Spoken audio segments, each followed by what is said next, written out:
Dan di mana juga dalilnya mengatakan cerai dosa? Dah, mantap sekali. Ni mga aneh di dunia perapologetan di dunia kekristenan ini setelah Edis bikin pernyataan-pernyataan kontroversial. Sekarang ada lagi. Namanya Ibu Agatha. Dia juga TikToker yang merupakan perwakilan dari Kristen Ortodoks. Nah, mari kita dengar bagaimana selengkapnya apa yang dia bicarakan. Meninggal. Allah itu konsisten untuk itu. Dan makanya dia datang untuk menebus kamu. Kenapa? Karena kamu nggak mampu, nggak berbohong. Itu dosa loh bang. Dan Allah konsisten dengan hukumnya. Setiap ada dosa, itu kan diampuni sama Tuhan. Tuhan itu konsisten.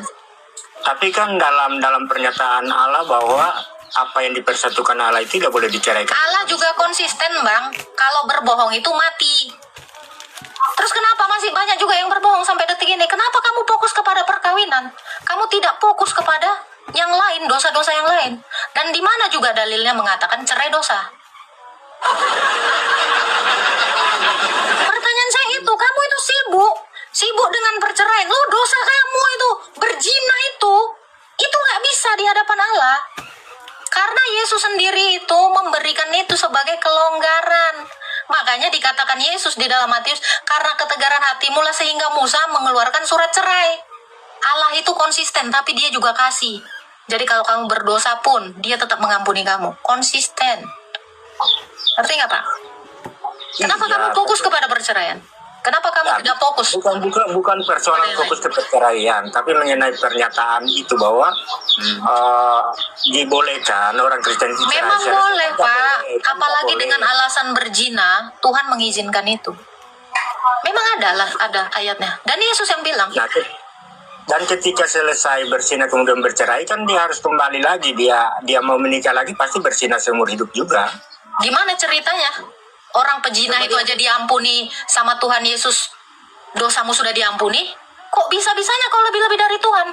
Menganggap dosa perzinahan itu tetap ada padanya. Bapak pernah lihat itu? Ada perempuan yang berzina.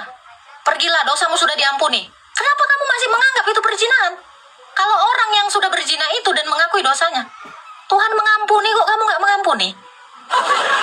Di mana ceritanya? Di mana ceritanya dia berzina kalau dia mengakui dosanya? Apa Tuhan gak konsisten ketika dia mengampuni itu?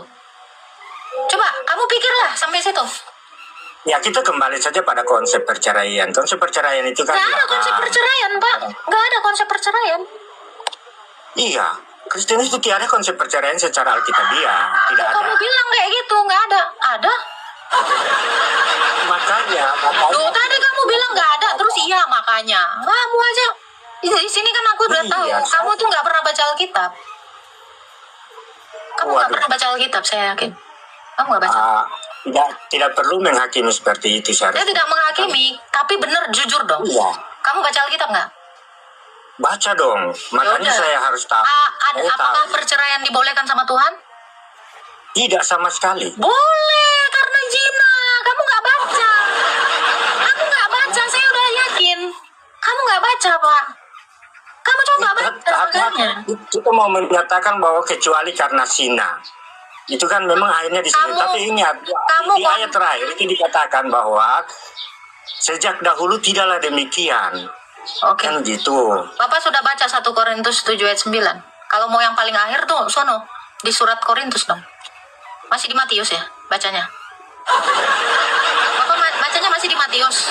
Belum baca ayat yang lain.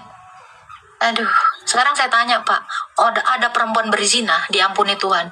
Kamu masih menganggap nggak perempuan itu berzina? Saya tanya dulu kamu. Seharusnya dia adalah orang pezina. Wah gila kau. Tuhan saja sudah mengampuni dosa bang, menghapus dosa bang. Menghapus dosa itu gimana konsepnya? Dan itu hak Tuhan untuk mengampuni. Kau Tuhan ini berarti bang. Tuhan Yesus saja. Aku tanya 700 orang, ketika ada pezina datang ke hadapan Tuhan Yesus, dia bilang apa? Dosamu sudah diampuni, apa masih ada dosanya? Kamu baca ini tapi gak ngerti apa-apa. Gak ngerti saya kamu nih. Kamu ini orang Kristen atau orang apa? Kalau pernyataannya seperti itu, berarti orang Kristen boleh kawin, cerai. Ya memang boleh kawin. Perkawinan itu dibolehkan. Malah Iya. disuruh. Malah disuruh. Di mana ada di dalam 10 perintah Tuhan, jangan kawin. Nggak ada, Pak. Jangan berzina yang nggak boleh. Jangan cerai. Nggak ada juga ayatnya. Gila kau. Iya, memang Cerai tidak ada itu nggak secara masalah. jelas disampaikan. Bercerai itu Tidak ada diizinkan. disampaikan secara Kawin gamblang. itu bahkan baik. Yang dilarang itu berzina. Makanya daripada kamu hangus binasa dalam perzinahan, lebih baik kamu kawin. 1 Korintus 7 ayat 9. Baca sana. Baca. Baca. Baca, Pak. Tidak boleh bercerai. Sekarang Tidak saya ada tanya, kata Pak. di situ tidak boleh Oke, bercerai. Tapi bercerai itu kata- dosa. Saya tanya jangan- kamu. Saya tanya kamu, Pak. Bercerai itu dosa nggak, Pak? Bercerai itu dosa Dosa nggak? lah. Saya tanya. Oke, dosa. Ketika ada orang berdosa minta Dosa. ampun sama Tuhan, apa dosanya tetap ada, apa diampuni? Tuhan sudah ampuni. Kalau Ya itu sudah sudah. Tuhan sudah ampuni, itu hak Tuhan. Sudah. Kalau dia sudah bercerai, dia berdosa, mengakui dosanya sudah diampuni. Boleh nggak dia nikah? Ada nggak Tuhan Yesus ngelarang nikah? Ah, cara pikirnya goblok. Udah, kamu itu nggak ngerti Alkitab, udah di bawah aja lah kau.